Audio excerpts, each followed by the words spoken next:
Jemaat Tuhan yang terkasih, Salam. Selamat pagi, selamat hari Minggu untuk kita semua. Orang tua semua sampai dengan anak-anak, sekali lagi Salam. Sebelum kita bicara tentang Timotius, atau kita melihat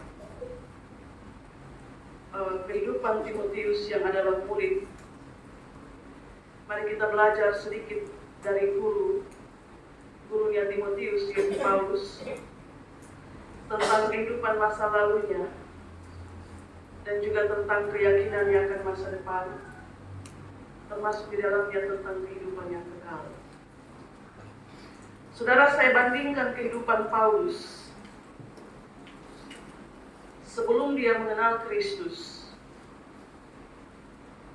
Paulus yang bernama Saulus itu, dia menganiaya dan membunuh murid-murid Tuhan sebelum dia kenal Kristus. Tapi sesudah atau setelah dia mengenal Kristus, dia justru dianiaya dan menderita. Jadi sebelum kenal Kristus dia hebatnya luar biasa, dia dianiaya orang. Tapi setelah dia ditangkap di gerbang Damsyik dan dia mengenal Kristus, dia justru menderita dianiaya. Maka pertanyaannya, mana yang lebih baik bagi Paulus?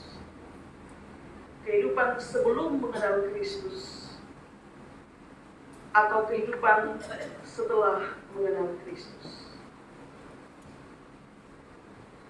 Itu perbandingan Bapak Ibu yang saya pakai untuk mengantar kita belajar firman Tuhan dalam perikop bacaan pagi ini. Mana yang lebih baik bagi Paulus? Hidup sebelum Kristus, sebelum mengenal Kristus, atau kehidupan setelah dia mengenal Kristus? Saya percaya sebagian besar orang akan mengatakan lebih baik kehidupan sebelum mengenal Kristus, karena tidak ada penderitaan di sana. Justru dia dengan hebatnya menjadi penganiaya. Siapa bisa menindas Saulus? Tidak ada. Dengan semangat yang berkobar-kobar, dia mencari murid-murid Tuhan, mengancam, menganiaya, bahkan membunuh mereka. Tidak ada yang bisa melawan dia. Tapi setelah dia menjadi murid Kristus, atau dia mengenal Kristus, dia dianiaya. Sebagian besar orang akan mengatakan lebih baik kehidupannya sebelum mengenal Kristus. Tapi kepada jemaat di Filipi, Bapak Ibu sekalian, jemaat di Filipi ketika dia menuliskan surat kepada mereka, pada satu bagian surat itu dia bilang begini, apa yang dahulu ku anggap sebagai keuntungan, sekarang ku anggap rugi karena Kristus. Ya, saya ulang. Apa yang dahulu merupakan keuntungan bagiku, sekarang ku anggap rugi karena Kristus. Apa artinya Bapak Ibu sekalian? Meskipun sebagian besar orang lebih menyenangi kehidupan tanpa penderitaan, tapi Paulus justru bilang, semua kejahatan yang pernah saya lakukan di masa lampau, yang mendatangkan keuntungan, atau yang kupandang sebagai keuntungan bagiku, sekarang justru setelah saya mengenal Kristus, saya lihat semua yang saya anggap sebagai keuntungan itu sebagai satu kerugian besar. Jadi apa yang pernah saya buat sebagai kejahatan di masa lampau, sekarang saat saya berdiri dalam pengenalan tentang Kristus, saya lihat itu semua sebagai sebuah kesia-siaan. Rugi besar saya melihat kehidupan saya di masa lampau. Kenapa? Karena kejahatan yang memberikan keuntungan di masa lampau ternyata tidak memberikan kepada dia keselamatan di masa depan. Dan juga perolehan kehidupan kekal. Kalau dia tetap ada dalam keuntungan-keuntungan di masa lalu. Tapi sekarang, setelah mengenal Kristus, meskipun tubuh jasmani menderita, Paulus bilang dalam surat Roma, sebab aku yakin bahwa penderitaan yang sekarang ini tidak dapat dibandingkan dengan kemuliaan yang akan dinyatakan kepada kita kelak. Jadi waktu dia berdiri dengan kakinya sebagai orang yang sudah mengenal Kristus dan dia mengalami penderitaan, dia bilang penderitaan yang sekarang ini tidak bisa dibandingkan dengan kemuliaan yang nanti akan diterima. Jadi waktu dia hidup sebelum kenal Kristus, dia anggap kejahatan itu keuntungan. Tapi saat dia berdiri dalam pengenalan tentang Kristus, dia lihat itu sebagai kerugian. Dan ketika dia mengenal Kristus dan dia menderita, dia bilang apa? Penderitaan yang kualami sekarang tidak bisa dibandingkan dengan kemuliaan nanti yang akan dinyatakan. Jadi dia perangkaian begitu, Bapak-Bapak. Sekarang, kalau penderitaan yang kita alami tidak dapat dibandingkan dengan kemuliaan yang akan dinyatakan kelak, maka untuk apa menikmati kehidupan tanpa penderitaan? Kalau kehidupan itu justru membawa engkau jauh dari Tuhan. Seperti pujian teman-teman tadi, aku berlari menjauh dan kau panggil Tuhan.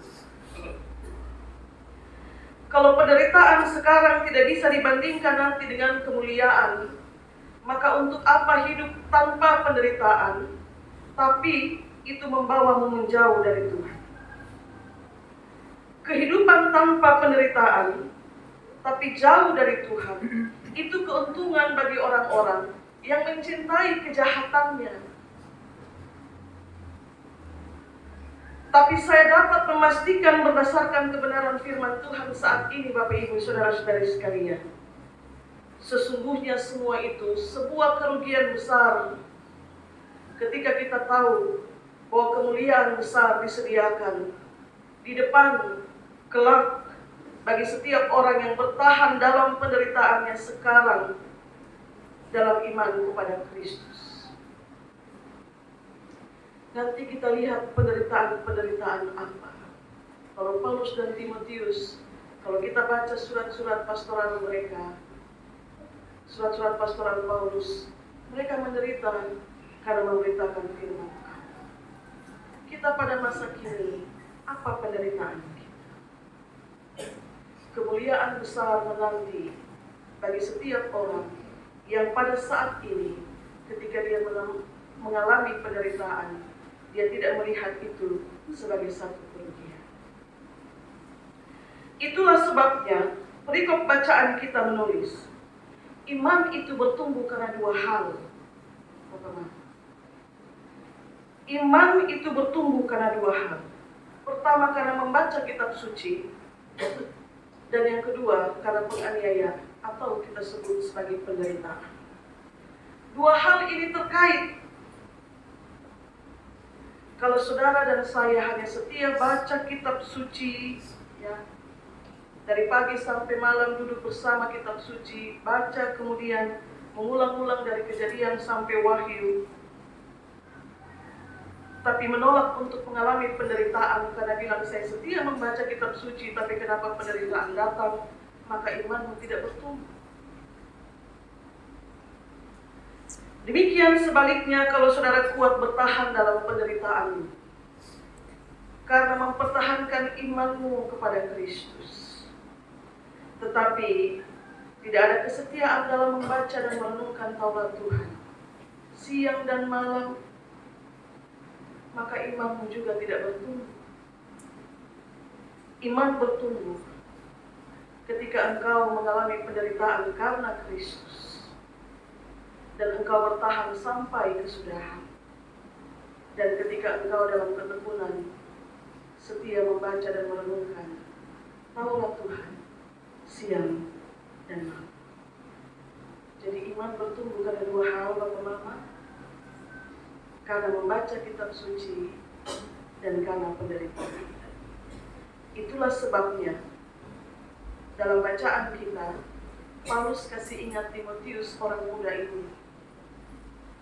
Timotius, sebagai anak yang kukasihi, sebagai murid, engkau sudah setia mengikuti semua ajaran, mengikuti cara hidupku, mengikuti pendirianku, mengikuti imanku, mengikuti kasihku, mengikuti ketekunanku.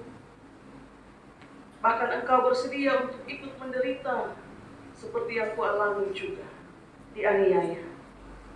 Tapi ingat juga Timotius satu hal, meskipun engkau kuat bertahan dalam penderitaanmu, jangan pernah engkau lupa untuk tetap berpegang pada kebenaran yang engkau terima dan yang engkau yakini, dan yang sudah engkau dapati, sudah engkau dapatkan, sudah engkau miliki sejak engkau kecil. Kebenaran itu bernama kitab suci. Jadi engkau bersedia menderita, tapi jangan lupa satu hal, untuk berpegang pada satu kebenaran yang tertinggi yang bernama kitab suci. Karena kitab suci itu akan memberimu hikmat dan menuntun engkau pada keselamatan. Itu pesan sang guru kepada murid. Bapak, mama, saudara-saudari yang terkasih, sungguh tidak mudah untuk bertahan dalam penderitaan. Tidak mudah. Sebab maunya kita manusia, kita jangan menderita. Maunya kita itu, kita hidup biasa, menikmati segala sesuatu dengan tenang, dengan sukacita. Anak-anak tidak boleh berbuat salah, suami tidak boleh punya kekeliruan, istri juga demikian. Maunya kita ada dalam jalur sukacita itu seterusnya. Setiap kali kita menderita, kita berdoa minta kelepasan, seolah-olah kita tidak mau lama-lama dalam penderitaan itu. Tapi kalau kita sedang berbahagia, tidak pernah kita doa minta kelepasan dari kebahagiaan, karena kita mau lama dalam keadaan itu. Tidak mudah juga untuk memiliki kesetiaan membaca kitab suci dalam waktu-waktu yang ditetapkan setiap hari. Sebab pekerjaan kita, pelayanan kita, kesibukan-kesibukan kita membuat tubuh jasmani kita seringkali terlalu letih untuk masih sempat buka kitab suci, membaca dan merenungkan atau berefleksi dari apa yang dibaca. Tapi pada dua hal yang kita anggap tidak mudah itu, justru dia menjadi makanan bagi pertumbuhan iman. Iman tidak bertumbuh dari kebahagiaan, teman-teman. Iman bertumbuh dari penderitaan, dari kesusahanmu, dari beban-bebanmu yang menyusahkan, dari air matamu karena kepedihan hatimu, dari kesetiaanmu membaca kitab suci. Karena itu Paulus kasih ingat Timotius dan juga kita yang hidup pada masa sekarang. Syarat kehidupan kita pada masa sekarang yang bertentangan dengan kebenaran kitab suci. Syarat, Bapak-Bapak. Kartun yang ditonton anak-anak kita pun diselip dengan berbagai ajaran-ajaran yang bertentangan dengan kitab suci. Pada sejumlah aplikasi tertentu juga terselip segala sesuatu yang bertentangan dengan kebenaran kitab suci. Anak-anak kita menikmati semua itu lewat gadget, handphone yang mereka pegang. Paulus kasih ingat, tempat berpegang yang paling kuat supaya engkau tidak mudah jatuh dalam kesesatan adalah kitab suci. Itu tempat berpegang paling kuat, sumber segala kebenaran, karena kitab suci itu tulisan yang diilhamkan oleh Allah. Dia tidak jatuh dari langit, Bapak-Bapak, tapi Allah mengilhamkan orang-orang pilihannya dengan hikmat yang datang daripadanya untuk menuliskan apa yang menjadi kehendak-kehendak. Itu tempat berpegang paling kuat. Penderitaanmu hari ini Kalau harus engkau tanggung, maka tanggunglah dalam juga kesetiaan membaca kitab suci. Tidak bisa kau tanggung penderitaanmu dengan hanya terus menangis, meratap, dan mengabaikan kebenaran yang dengan berpegang kepadanya engkau akan kuat ada di situ. Di dalamnya engkau akan menemukan penguatan-penguatan yang menolongmu bertahan dalam kelemahan. Dan itu Paulus saksikan dalam suratnya kepada jemaat di Filipi. Segala perkara dapat kutanggung di dalam Dia yang memberi kekuatan kepada. Segala perkara, Bapak Mama. Apa perkara hidupmu sekarang? Segala itu berarti mencakup semua hal yang sedang kau gumuli, yang sedang kau pikul, yang sedang mungkin kau ratapi dengan menangis terseduh-seduh. Tapi Paulus bilang, dapat ditanggung ke dalam Dia yang memberi kekuatan kepadamu. Menderita pada masa sekarang itu misalnya, anak-anakmu buat satu kekeliruan, atau baiklah kita sebut satu permasalahan. Engkau kecewa, marah, tapi kau ingat akan janjimu sebagai orang tua waktu bawa dia dibaptis pada waktu dia kecil. Penderitaanmu yang lain, kalau engkau mendapati suamimu atau istrimu ada dalam relasi yang salah dengan seseorang, marah dan ingin berlari sejauh mungkin, tapi engkau ingat pada janji pernikahanmu yang kau ucapkan di altar Tuhan. Pekerjaanmu juga sedang diuji dengan tekanan pencapaian target, atau berhadapan dengan bos yang suka marah-marah, tapi kau ingat, kau ingin menyerah, tapi kau ingat, justru ini yang kudoakan setiap malam, meminta Tuhan, tolong kasih saya pekerjaan. Banyak hal menjadi bebanmu, jadi sumber penderitaan, merasa terbebani, merasa sangat menderita. Alkitabmu tidak lagi ditaruh di lemari seperti biasanya, tapi karena beratnya beban itu, kau pindahkan ke bawah bantal atau ke sisi tempat tidurmu untuk kau baca, meski kelepasan nampak tak kunjung datang, tapi ada dalam kesetiaan merenungkan Taurat itu siang dan malam. Ingat baik-baik, di titik itulah imanmu sedang diuji. Dan tujuan pengujian itu adalah supaya dia naik, dia bertumbuh. Penderitaan dan membaca kitab suci. Sama dengan pernyataan Paulus dalam ayat yang ke-12. Setiap orang yang mau beribadah kepada Kristus, dia akan mengalami penderitaan. Nah, kita tanya seperti pertanyaan awal. Kalau setahu bahwa beribadah kepada Kristus akan mengalami penderitaan, kenapa kita masih setia beribadah? Lebih baik tidak usah beribadah, tidak mengalami penderitaan. Karena jaminan bagi orang yang setia beribadah kepada Kristus, dia akan mengalami penderitaan. Setiap orang yang mau beribadah kepada Kristus, sesungguhnya dia juga harus siap untuk menderita. Jadi kalau tidak siap, tidak usah. Anda harus siap untuk menderita. Tapi ingat Bapak Ibu Saudara-saudari jemaat Tuhan, itu bukan kerugian. Penderitaan yang kau alami karena Kristus itu bukan kerugian, itu keuntungan. Sebab penderitaan hari ini tidak dapat dibandingkan dengan kemuliaan yang akan dinyatakan kepada saya dan saudara kelak.